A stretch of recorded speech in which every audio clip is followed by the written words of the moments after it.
I graduated from Cornell University with my PhD, this rover, the Curiosity rover, was about to launch towards Mars, and that was the next generation rover.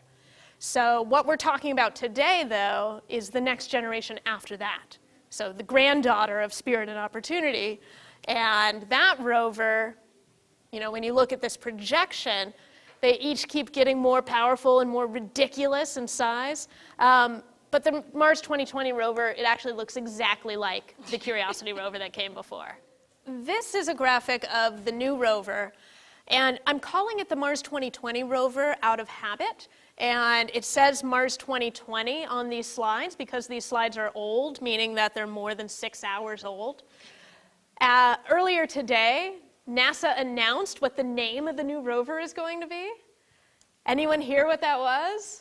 A couple of people? Yeah, yell it out. Perseverance. Perseverance, yeah, we got to start getting really excited about this because we're going to be calling this rover Perseverance or Percy. Like in Harry Potter. You had actually texted that to me earlier today, and I thought you were just giving me like encouragement. I was like really confused. I was like, Perseverance. Cool, Melissa, thanks. Yeah. I'll get through that class. Yeah. Yeah, so this is Perseverance, and this graphic is highlighting what is different about this new rover from the previous rover Curiosity. So The arm is different, right? The arm is different. More of a hammer. Yeah, the instruments on the end of the turret are different.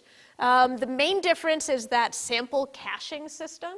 What that is a system for storing rocks that are drilled and collected as drill cores from the arm. And that sample caching system is going to be a system for the rover to use its arm to put a rock core into a fancy sample tube, hermetically seal it, document it, and then kind of poop it out onto the surface and leave that carefully selected rock sample in a sample tube on the surface so the rover can drive away, leave that rock there, and then hopefully, fingers crossed, NASA will fund another mission to go to Mars and collect those samples, pick up the poop, put them in a doggy bag, bring it back home. Shoot it up into a rocket. Yeah.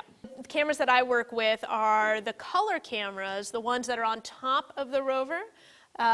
There's a big Cyclops eye at the top. That's actually a telescope with a laser. And that is an instrument called ChemCam, or on this rover it's going to be called SuperCam, that blasts little holes in rocks with a laser. And then the telescope looks at the plasma, the glowing plasma that's emitted just for a split second after the laser zaps it. That's a technique called laser-induced breakdown spectroscopy. Right underneath that big Cyclops eye, these two eyes, those are the cameras that I work with. And they're color cameras, so they take color pictures just like your smartphone or your point-and-shoot camera, but they can also take pictures in a number of different wavelengths of light, beyond the visible wavelengths, out in longer wavelengths that the human eye is not sensitive to. So Mars is the red planet, right? It's all shades of... That's a very Marsy shirt, and I wore my Mars necklace for this. I bought that. Mars is actually not quite this red. Mars is actually more of the brownish-orange planet. But it looks very monochrome in the pictures that we get.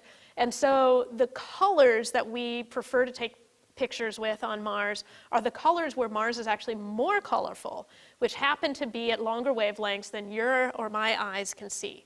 So the Mars cameras are specifically tuned to the colors of Mars, and around 800, 900 nanometers, which wouldn't look very interesting in those wavelengths on Earth, but on Mars, that's where all of the different iron minerals start to express their color differences.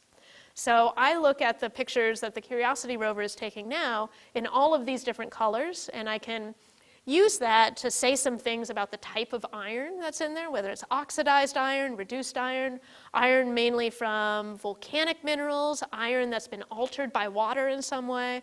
And then we can also use those cameras to look for minerals that have hydration in them. So water that's locked up in the mineral structure, we can actually see that water in some of those longer wavelengths.